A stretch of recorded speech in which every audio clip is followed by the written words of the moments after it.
Oh shit. Carlin Winslow had backup. He's high on Xanax. You guys didn't even know that, did you? Anyway, excuse me. Damn psycho priest, he's at it again.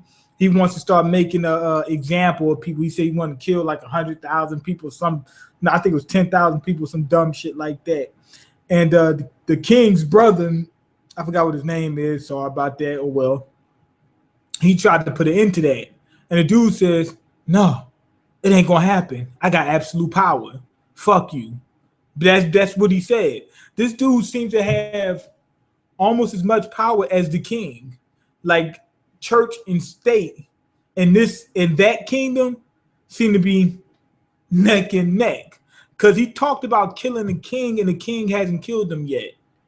That was crazy. It's ridiculous. That shouldn't even happen. He had his own army that he sent to the town to pause in order to start slaying motherfuckers left and right. That's ridiculous. And the dude's a nut. It's ridiculous. Church got too much power. Anyway, it turned out Silver Mask was the fucking king. I mean, he was Prince Zuko. Prince Zuko from Avatar came here to pause because being that the series is over, he needed to make some more bread. He still got to get that. He still got to get this money. He's got kids to feed. He got motherfucking mouths to feed. Carlin Winslow, he said if you knew the truth, you might turn coat too. And it turns out the guy he was serving, Silver Mask, is supposed to be the king. He's the son of the original king. So when the king died, he was supposed to get the throne, but he didn't. So why? So how did Adragon get the throne? It turns out the dude, Arslan's dad, Agragonus, whatever his name was, he took out the king and tried to take out his son, Hermes. I think his name is Hermes. Or it looked like it said that. He tried to take the son out too, tried to kill a little boy. The dude wound up surviving, but he looks like Prince Zuko. So he survived and whatnot. So this dude, Agragon, man, he is a piece of fucking work, man. But back in those days, that was common for somebody to try to take somebody out for the crown. I mean, every 2 seconds, you had somebody trying to kill you. And they wanted the crown, not realizing somebody's going to try to kill them. So if it had been me, I'd be like, man, let me just be the king's advisor. Let me just be the advisor. And every time somebody get killed, I'll just be the next guy advisor. I won't have as much power, but at least I won't get killed as often. Every 2 seconds, I won't have somebody trying to kill me. Every time I go to eat, I'll be like, test this. I don't have to do all that, that type of deal. Anyway, Carlin Winslow's son got ambitions as a rider. He says, I'm a ride or die for my pop. And what happened? Hermes, he told him, he says he was going to take out Dorian because he killed his dad, Carlin. And Hermes says, hold on now. He said, you're going to take out Dorian. He said, do you know who he is? And it surprised the shit out of me. The dude says, yeah, I might have heard of him once or twice. He said, I don't give a fuck about him. He said, makes me know, never mind. He said, where's he at? Put the clock on him, chew his ass up just like the rest of them. Chew his monkey ass right up. Like Carlin really didn't even respect him. He said, I don't give a fuck who he is. So this guy is that fucking powerful? He said all he got to do is pop a few Xanax and that's it. It's on. And it's on. So I wanted to see him because I really didn't believe that this dude would be able to keep up with Dorian. Anyway, we cut to Arslan's group, and the soldiers caught Arslan and his posse slipping in the woods. So they cut him off, wound up splitting them up. Dorian went to fight a few of them. Narcissus got tripped up. I don't know exactly where he is, but he's probably fighting off some fucking soldiers. And now we got Arslan, Give, and Elam together, and what's called Ferengis went back to help Dorian. She says, too many soldiers, I'm going to help you. Excuse me. Anyway, he's taking these motherfuckers out, cutting heads off. Anyway, that dude Xandez or whatever, Xandez is Carlin Winslow's son. He pops up to take care of Dorian, and he's high on Xanax. Some of the people tried to run, and he killed a couple of them. He said, if you're running from him, you're a coward, so you don't deserve to live. And he pulls up this sword, and you see the sword, and this motherfucker is big and heavy, and he's just like this, like it's nothing. And I'm looking like, this motherfucker is strong. He is strong, extra strong. Now he's fighting against Dorian. Dorian is keeping up with him, no problem. The dude got a lot of strength, but Dorian is keeping up with him. Anyway, Dorian tricked him and had him, made him get his sword stuck inside some tree trunk. And this is a big ass tree trunk. Looked like it weighed a few hundred pounds, like let's say 400 pounds. And he's trying to pull his sword out, but it's stuck. And he's like, and he's pulling and pulling and pulling, but he's high on Xanax. And he's able to pull the shit. Like at first I thought that it was gonna come out of the trunk. He pulled the whole fucking trunk up. Now this motherfucker's like 400 pounds, and plus the sword's like 150, 200 pounds, something like that. And he's holding the shit like this. And he swings it at Dorian. Dorian's able to dodge it. Ferengis, she got hit by the dude and wound up falling through a couple trees and shit. She got up, she had to get her revenge. She took the horse out, took the fucking pony out with Genuine, and then she dropped. Basically, she got dropped, and Dorian managed to get the drop on her, but he didn't kill him. He could have, but he didn't. He said he didn't want to kill the dude because he got dehorsed. Like he was at a disadvantage. But the reason he was at that major of a disadvantage was because Ferengis jumped in. If she didn't jump in, he would have did a better job on Dorian. Although I still believe he wouldn't have been able to win. Anyway, we cut back to our boys Arslan and his group, and they're running from the damn soldiers, and they shooting arrows and shit all at them. And Elam goes back and he tried to fight off a few of those arrows, so he had no problem with that. He's confident. But anyway, he tries to fight him off and winds up, the horse gets shot and he winds up falling off. Now, Arslan actually surprised Give, because the way he was talking, Give was like, he says, you're royalty, you're Paris Hilton, you're Kim Kardashian, he's Nicole Richie. He said, you're supposed to be shitting on us common folk, but he's not. He said, why do you respect common folk? So he surprised him. He said, he's not acting like the average prince. So that surprised the shit out of him. Anyway, as they seen Elam dropped, Give is holding Arslan, trying to keep him going. He's like, yo, let's keep moving. And then Arslan said, no, we got to go back and get him. He said, no, he's done. He said, the man is fucking done.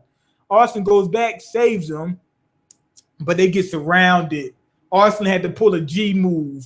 And Arslan's actually fighting pretty well, but he had to pull a G move and save him, but then he needed to be saved, and Give came back and he pulled the G move. He started throwing money, and the soldier said, fuck Arslan, let's get this money. And everybody started getting that money.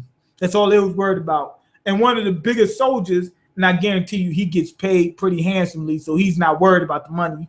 He says, fuck that money and keep moving. We got a mission to take care of. And Arslan was like, yo, I know how much you like money, so I'm gonna make sure you get that back. Give was like, no, don't worry about it, it's no problem, no big deal. Anyway, they wind up going through this tunnel.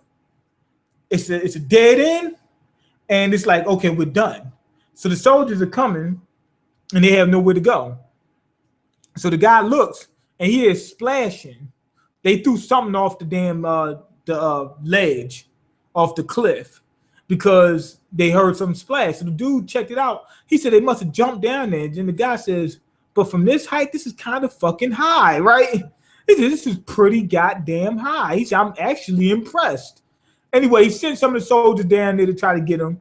And he's looking, because he really needed to make sure, because he was so impressed that it was almost unbelievable. He said, I got to check. So he goes over and leans over. Give throws a fucking knife. He said, jump from this height. He said, shit, you lost your motherfucking mind. He said, we ain't jumping from this height. He said, not from this goddamn high. So Give is smart. And we've seen him pull moves like this before, like when he got under the water, when Pars got invaded and was able to fight a few of the guys off and things of that nature. Give is pretty, well, I'm not going to say he's pretty smart. He's not dumb, but he's clever. It's a little bit different. His fighting prowess is clever. He's very clever. I don't want to say smart, even though I think he's smart, because that means something else. You know, it means that he might be you could be interpreting me saying that as him being a genius, and that's not the case. But he's very clever, and I think he's very smart. But in terms of what happened, that just proved that he was clever and he was very tactical and strategic, and he was smart. He said, jump off this cliff. Shit, you lost your motherfucking mind. Threw the fucking knife through the dude's head, took his brain out. Anyway, he asked Arslan, he said, did you grow up outside the kingdom? He said, did you spend time? No, he said, did you spend time outside of the kingdom? And Arslan said, yeah. He said, I grew up outside the kingdom. He said, I grew up in West Philadelphia, born and raised on the playgrounds where I spent most of my days. And he said once he got older, that's when he went into the castle. He said, before then, I was running around with the common folk. And Give says, that explains a lot. He said, because you look at common folk like humans. Most of the royalty don't look at them like humans.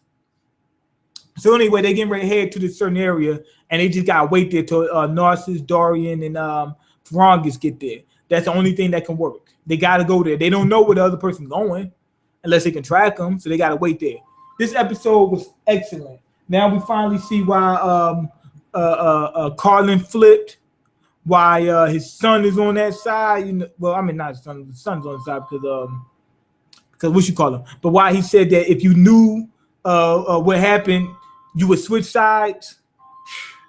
Now it's starting to make sense. That the king was a piece of fucking filth. Arslan's dad, and it's weird that Arslan doesn't look anything like him. But I'm guessing that he just takes after his mom, just got silver hair.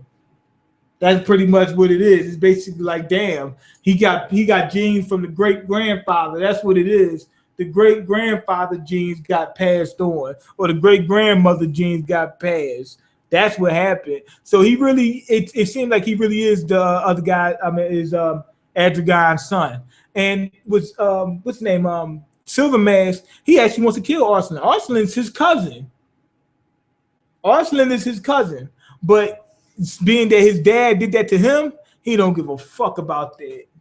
He said, your dad tried to kill me, man. And in order for me to get the crown, I got to kill you. Fuck it. Somebody's going to go. He said, and if it got to be somebody, it's going to be you. And they got this damn Carlin Winslow there. I mean, not Carlin Winslow. The dude that pops Xanax, Xander from Buffy the Vampire Slayer. They going far out with this strength shit. Like at first, I thought they were going far out with that magician, which was actually worse than this. Well, not worse, but I mean it's just it was more fantastic than this.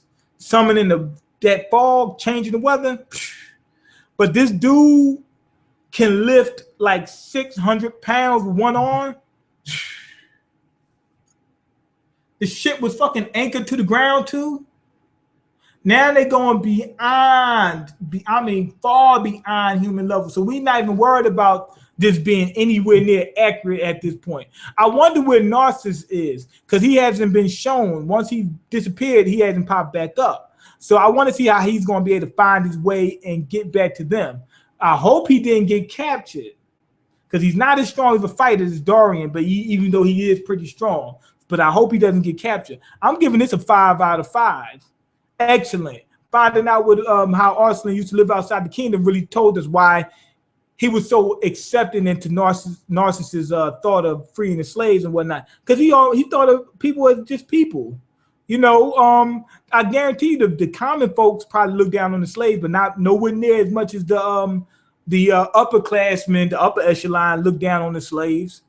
They probably look at the same way the upper class people look at the middle class people. It's probably the same way the middle class look at the slaves. And then the upper class people look at the slaves as like animals. Like they don't mean shit. That's how that is. But yeah, it was a good episode. Prince Zuko, he looked ugly as shit. Okay, let me go ahead and check the comments real quick. See what the hell's popping over here. Okay. Shit. He's confident. Mean lives in the trap house. You need to stop listening to my man Fo Jason. Fo Jason gonna tell you a bunch of bullshit. But anyway, go ahead, leave your comments, like the video, and subscribe because I can't eat. I'm broke, nigga. I'm broken. You got the power to change that. Peace.